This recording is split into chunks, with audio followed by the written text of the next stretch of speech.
As we enter the final weekend of Black History Month for 2021, we take a look at the state of Black America, especially in the midst of monumental events.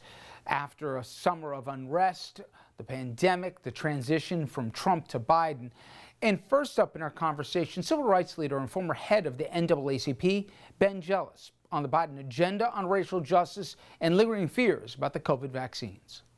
Ben, I want to talk about the new president's racial justice agenda. What do you make so far of it, and what would a successful Biden term be as it relates to racial justice? I think that the most important thing that Joe Biden has to do is reestablish the Civil Rights Division of the DOJ, of the Department of Education, of the Department of Labor, and so many other agencies as a force that actually protects civil rights. Similarly, he has to rebuild the U.S. Department of Justice as a force for justice, and then prove that he has the courage to take on the entrenched interests that are on the other side, and the courage to really support our country, as the majority of the people now finally understand, after decades of video from Rodney King through George Floyd, that it's not okay to be silent about the 10 to 15% of officers who are a real problem. The issue isn't that the majority of officers are a problem. The issue is that the majority of officers are silent. And politicians really set the tone in encouraging and tolerating that silence. We have we have organized more than 100 mayors, young mayors across the country. They're all struggling with this. And what we tell each one of them is that this is the time for you to be really clear about what justice is and what justice is not, and that those officers who believe they can kill with impunity have to go. But that message needs to be sent from the White House and from the bully pulpit of the presidency. Ben, when you look at the numbers regarding the vaccine rollout, there is a clear disparity in terms of who's getting it and who's not.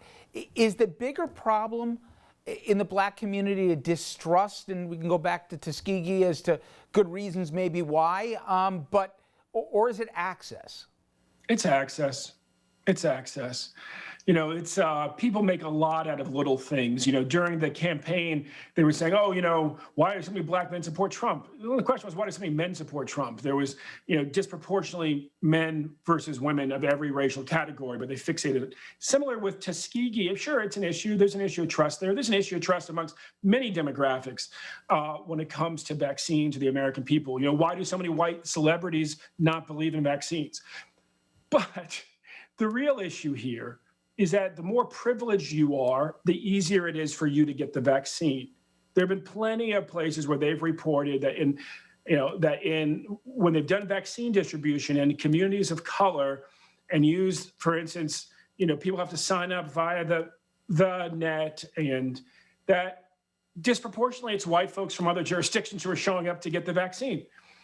Foundation that my family created has just purchased a mobile van for a health clinic in Baltimore so they can get out to the housing projects, passing out vaccines. That's what we need to do more of. We've got to just simply ask, how do we reach these populations? And that includes poor white people. It includes, lower income Black folks.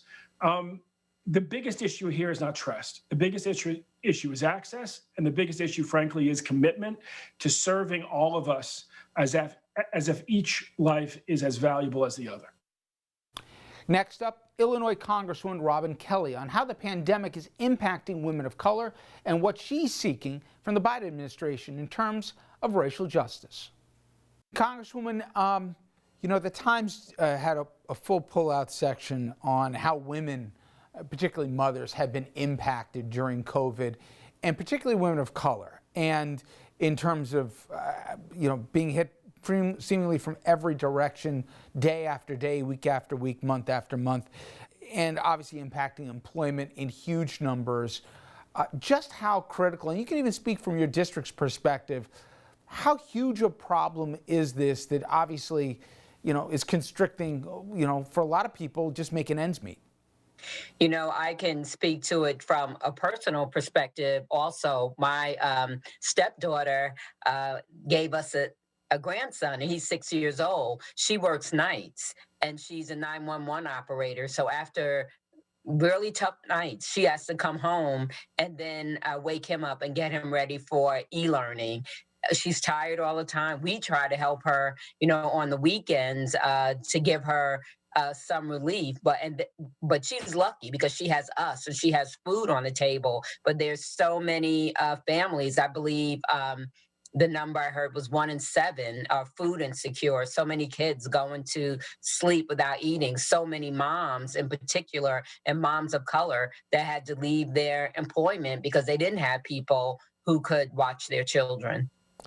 Let me ask you, if at the end of the Biden term, in terms of racial justice, gains have been made, what will they look like? What would you consider a productive presidential term for Biden on that front? Well, I think I do a lot of work around healthcare, eliminating or at least decreasing the healthcare disparities that we see, and we can easily see, less lower blood pressures, lower rate or number of maternal mortalities. These are all things that African Americans suffer from, and there's more. So that in healthcare, but in also social justice issues, criminal justice issues that we're not, getting reports way too often about African American men and women being shot or in jail at such disproportionate numbers. More equality around the workplace, any improvement or measurable improvement in those. That's what I hope to see, and that's what I expect to see. Up next, for nearly 2.5 years, the entire world blamed the murder of Washington Post columnist Jamal Khashoggi on the Saudi royal family. The entire world, that is, except for the United States. That has now finally changed, as the Biden administration released a scathing new report today. What that means for the investigation and for U.S. relations, we'll get into next.